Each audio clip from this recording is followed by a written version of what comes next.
السلام عليكم ورحمة الله وبركاته. سبحان الله والحمد لله ولا إله إلا الله والله أكبر ولا حول ولا قوة إلا بالله العلي العظيم. اللهم صل وسلم وزد وبارك على سيدنا محمد وعلى آله وصحبه أجمعين.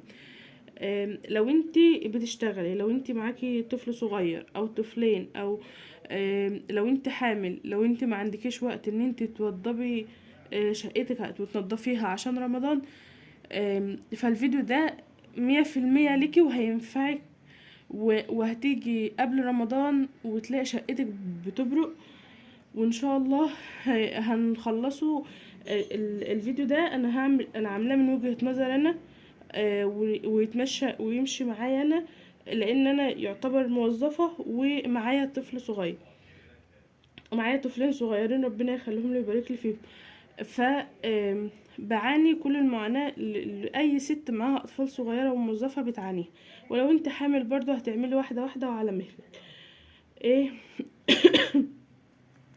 ولو انت فاكرة ان الوقت مساعكيش وكده ان انت تنضفي عشان رمضان وخلاص اتزنقتي، لا، هتقدري ان انت تمشي. لسه قدامنا شوية ايام، يعني هنقدر ان احنا نخلص فيها، بجانب الاكل كل يوم، بجانب الأطفال، بجانب الشغل، بجانب الروتين اليومي العادي. وإن شاء الله كل يوم هعمل حاجة في الشقة بيها من الجدول ده، هعلم عليها، وإن شاء الله هتبقى فيها فيديو ينزل على القناة كل يوم.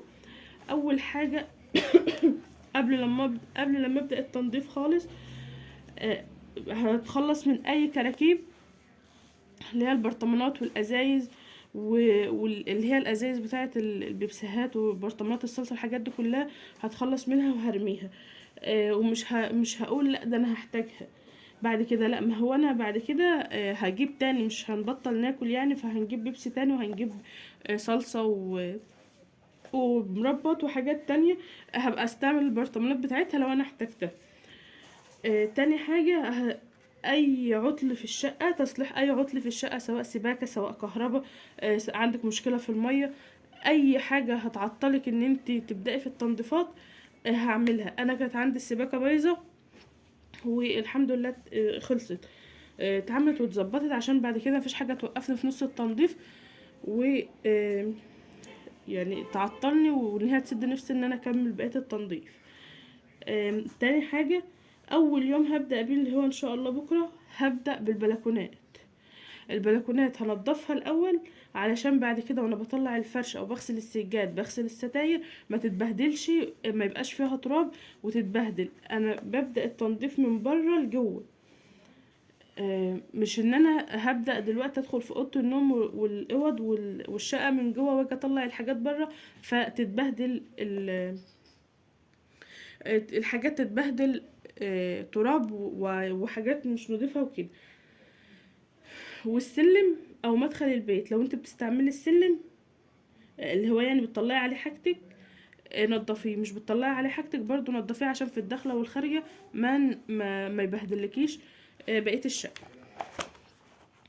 هبدأ بأوضة النوم، وهسيب المطبخ لآخر حاجة خالص، عشان المطبخ ده آم، خليها لما نجيلها، عشان ما تتلخفنيش معايا.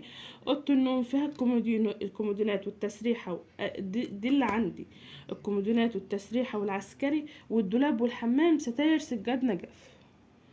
الكومودينات والتسريحه دول عند اي حد، دول انا هاخدهم في يوم. الكومودين والتسريحه والعسكري دول ان شاء، والدولاب دول انا هاخدهم في يوم. الدولاب كده كده اصلا متروق مني قبل كده، اتكعبل شويه بساط، فمش هياخدوا معايا حاجه مع الكومودين والتسريحه والعسكري.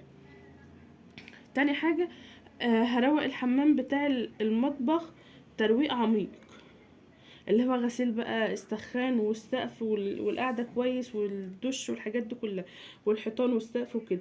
الأول قبل لما أبدأ الكوميدونات هبدأ بالسقف، سقف الأوضة، علشان يبقى من فوق لتحت، عشان مرجعش انزل التراب عليهم والعنكبوت والحاجات دي. هبدأ بالسقف، وبعدين الكوميدونات والتسريحة والعسكري، يعني هيبقى السقف معاهم في يوم واحد برضه، لانه هو مش هياخد حاجة في تزعيفه.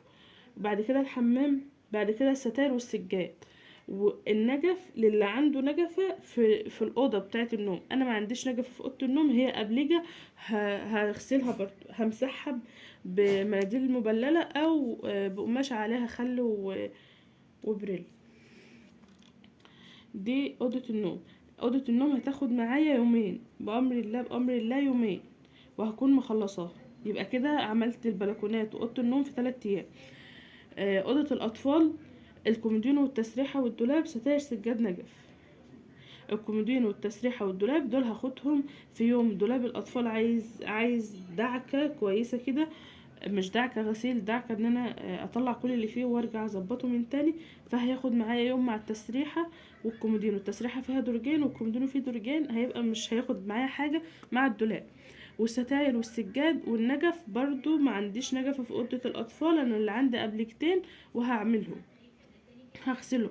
وهنا الستاير والسجاد، السجاد ده مش سجاد، ده هي مشايات، فهغسلها مع الستاير في يوم وخلاص. الستاير اللي انا هغسلها هشيلها، مش هركبها غير قبل رمضان بيومين، وانا بفرش فرشة رمضان وبعلق الزين عشان يبقى ليها بهجة كده وكويس نحس بدخلة رمضان. أوضة السفرة أو الصالة، هي السفرة عندي فيها النيش والبار والسفرة والستاير والنجف وسجادة. البار عملت جزء منه، البار عملت جزء منه، ما عادش غير حتتين والأدراج.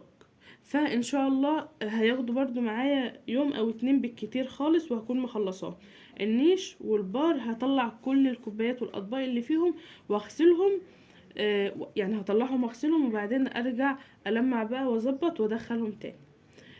والسفرة هغسل بقى كل المفارش بتاعتها وهشيلها عشان هجيب بأمر الله مفارش جديدة لرمضان، برضو هركبها في رمضان. والستاير، الصالة عندي فيها ستارتين هيتغسلوا مع السجادة. ممكن السجادة بتاعتها اوديها المغسلة تتغسل، وما اغسلهاش انا لان هي تقيلة قوي وبتبهدلني في غسيلها. كنت بغسلها الاول لكن دلوقتي ما عدتش هغسلها، يعني ما عدتش بقدر اغسلها. الانتريه في هغسل الفرش وهغسل هغسل السجاد وهغسل الستاير. برضو السجاد ممكن ابعتها لان السجادة تقيلة جدا، بس هغسل انا الحفظات هنا، عندي 4 حفظات تقريبا عايزين يتغسلوا فهغسلهم هنا. وغسيل الستاير، الانتريه في ستاره برضو هغسلها هنا. هغسل بقى الستاره بتاعت الانتريه مع ستاره الصالون، لان الصالون انا مروقاه قبل كده فهيبقى ترويق من على الوش ومسح من على الوش بس، مش هعمله تنظيف عميق. هدخل بعد كده بقى على الحمام. الحمام الكبير ده في يوم هغسل بقى في السقف والسخان والقعده والشباك، وهغسل فيه يعني من السقف للأرضية هيبقى يوم واحد برضو، مش هياخد مني وقت. وانا الشفاطة انا كنت ناسياه. ماشي، يبقى كده في 10 ايام خلصت كل حاجة، باقي معايا المطبخ بس. المطبخ في البوتاجاز والتلاجة الفريزر السقف، اللي هو التقفيلة بتاعة المطبخ اللي هو الألموتال، والميكروويف، الفرن الحراري، الشفاط. انا ما عنديش الميكروويف بس كتبته عشان لو حد عنده. هبدأ المطبخ من فوق لتحت، من السقف للحيطان للأرضية، من السقف للحيطان لسقف المطبخ الحيطان كده. هفهمك دلوقتي انا هعملها ازاي. انا هبدأ بالسقف، هغسل السقف والحيطان في يوم، واللي هو فوق التقفيله بتاعه المطبخ انا كنت غسلتها قبل كده كانت متبهدله جدا، والسترس خليها ان هي سهله معايا قوي في التنظيف فهنضفها بيه. هيبقى السقف وفوق المطبخ، السقف بالحيطان بتاعه المطبخ وفوق المطبخ في يوم. هرتب بقى الظرف، هجيب الظرف هطلع كل اللي فيها واظبطها، اللي عايز يتغسل هغسله واللي عايز يتمسح همسحه، وهمسح المطبخ من جوه والمعه وادخل تاني فيه الحاجه اللي هو المواعين بتاعته والحاجات دي، وهلمع الالموتال من بره. بعد كده هغسل التلاجة والفريزر، ومع غسيل التلاجة والفريزر هفرز اللي عندي واللي مش عندي عايز يتخزن ويتفرز لرمضان. بعد كده هبدأ في غسيل البوتاجاز والحيطة اللي ورا البوتاجاز وتحت الحوض. يعني هغسل البوتاجاز والحيط اللي وراه وتحت الحوض ده في يوم. تحت الحوض انا غسله برضو مش هياخد مني حاجة، فبرضو لازم هعيد عليه تاني. والسجادة، دي السجادة دي انا جبت السجادة جديدة كنت عاملاها في المشتريات. هفرشها وهشيل السجادة القديمة بقى، هبقى بدل هغسلها برضو واشيلها مغسولة، هبقى بدل فيها لما السجادة دي تتبهدل هبدل ديت في دي. كده دول في 13 يوم. 13 يوم بأمر الله هكون مخلصة كل شقتي وبالراحة واحدة واحدة وعلى مهلي. مع الروتين ده لو انا لقيت حاجة في يعني مثلا التلاجة عايزة تتغسل هغسلها، الحوض عايز يتلمع هلمعه. اللي هي الحاجات الأساسية مع الغسيل مع الأكل. ونصيحة ان انت تعملي الأكل على يومين في الفترة دي، بحيث ان يوم هتطبخي فيه ويوم هتسخني، فمش هياخد معاكي اي وقت. وان شاء الله هتكوني خلصتي شقتك واستقبلت رمضان في 13 يوم بس، وما خدناش ما تعبناش نفسنا، بالعكس ده احنا روقنا ونضفنا وظبطنا، وكمان ايه مرتاحين وما كركبناش الشقة كلها على بعضها.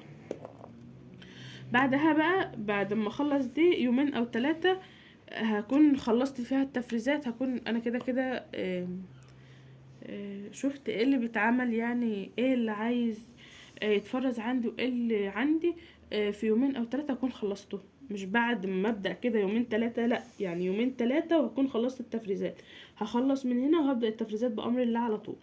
وبعدها بقى قبل رمضان بيومين اللي هي قبل الرؤية، قبل اليوم بتاع الرؤية هبدأ هفرش بقى الزينة بتاعت رمضان وكده. وكل سنة وانتم طيبين ونعاد علينا الأيام بالخير، واللهم بلغنا رمضان لا فاقدين ولا مفقودين. واتمنى ان الفيديو يكون عجبك، ولو وصلت لحد هنا ما تنسينيش في اللايك والشير والسبسكرايب، وتدعي لي دعوة حلوة من القلب.